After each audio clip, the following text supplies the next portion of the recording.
Quand les enfants des hommes se furent multipliés dans ces jours, il arriva que des filles leur naquirent élégantes et belles. Et lorsque les anges, les enfants des cieux, les eurent vues, ils en devinrent amoureux. Et ils se dirent les uns aux autres, choisissons-nous des femmes de la race des hommes, et ayons des enfants avec elles. Alors Samyaza, leur chef, leur dit, je crains bien que vous ne puissiez accomplir votre dessein, et que je supporte seul la peine de votre crime. Mais ils lui répondirent, nous vous le jurons, et nous nous lions tous par de mutuelles exécrations. Nous ne changerons rien à notre dessein. Nous exécuterons ce que nous avons résolu. En effet, ils jurèrent et se lièrent entre eux par de mutuelles exécrations.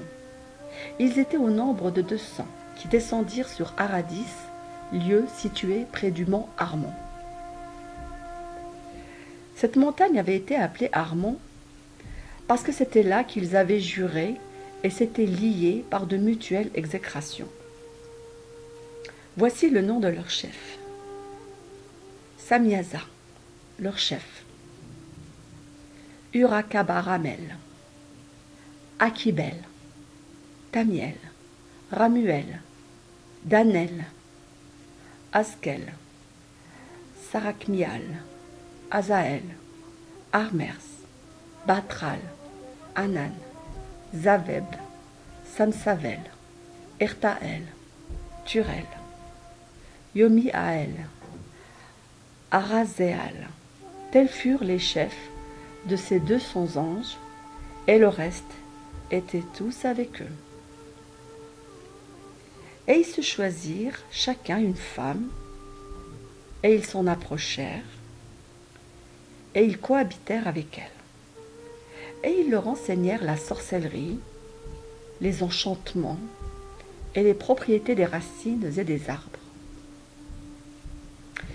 Et ces femmes conçurent et elles enfantèrent des géants, dont la taille avait 300 coudées.